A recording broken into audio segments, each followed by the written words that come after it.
Cat too. I didn't. Hello, we again are Kat, Caitlin, and we are not in Howard 122 this time. We're in Howard 203.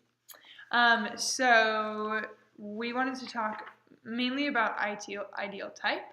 So we're trying to figure out what ideal type is. We're still not exactly sure. And the quotes that are guiding us to an answer are. Back in the last chapter of Giddens, on page 140 at the bottom of the first paragraph, Giddens remarks that it is always true that the more precise and certain our knowledge of relevant general principles, the more certain the causal imputation we can make. And so it appears that the ideal types function as the relevant general principles by which Weber seeks to frame certain historical configurations, and that you can only understand the causal imputations and sort of mechanisms of causation happening there. The only way you can really accumulate any meaningful knowledge about that is to have more general assumptions in place. And this relates to the split between the nomothetic and the ideographic.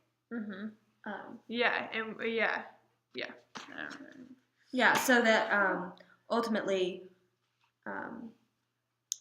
as was discussed at the beginning of the Giddens chapter for today, moving away from the more sort of ideographic emphasis of the last chapter and the earlier works that Weber wrote, he's moving towards a more an emphasis on the need for the nomothetic element in the social sciences. Right. And so the ideal type is doing that by sort of the abstractions and the generalities and the patterns, which are the ideal type.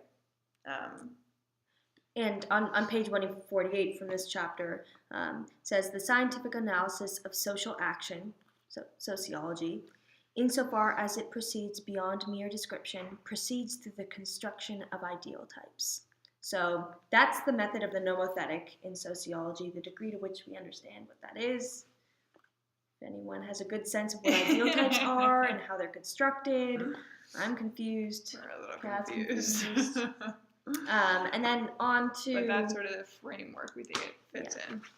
Okay, so there's that. And then looking at the bureaucracy, reading the bureaucratic machine, I would like to point you all to page 110, which I think is sort of the heart of the first section of the bureaucratic machine, the characteristics of bureaucracy. Where sort of what this part is saying, the first part of this, is saying that bureaucracy reduces down sort of an office or like an office, but also sort of like a functioning institution by reducing it down to rules. And it reduces it by regulating sort of relationships. And he says on 110, entitled the Bureau to regulate the matter by commands given for each case, is not entitled to regulate the matter by commands for each case, but only to regulate the matters abstractly. So it's not about letting things be contextual and letting things be a case-by-case basis, which he's saying is like the reality of how relationships work, but sort of an abstract generalization. When those two don't fit together, he says it really clearly, and this stands in extreme contrast to the regulation of all relationships through individual privileges and bestowals of favor, which is absolutely dominant in patrimonialism. Yeah, and that passage relates well to some of the conversations we had last class about the unintentional consequences and how as Weber calls it, the paradox of consequences.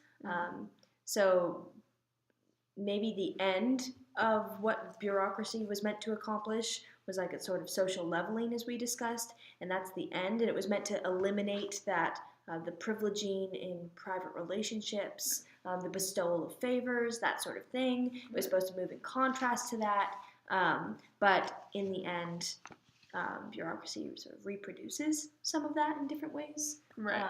And so that falls into the paradox of consequences that Weber was talking about, the unintentional consequences of bureaucratic structures.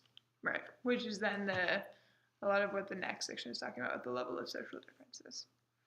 So that's where we're at. When we haven't sunk into it fully yet, we think we're still working on it. So if you have any thoughts about that, about ideal types, what those mean, how you actually find an ideal type, how is that generalization possible? Ideal type? It's a general structure by which you can look at specifics. But in terms of like, what would be an example of that? I think he said an example of that is a category of like, this is. Oh, well, there's a specific example somewhere in here. So it's more discussed in last chapter too, like the last chapter from Giddens, chapter 10, and it wasn't discussed in class yet. So I think that'd be a really good thing to discuss. That's our push for tomorrow. Yes. What the F is an ideal type? Yeah. All right. All right. Well, cool. we'll leave you with that. That's our video. Okay.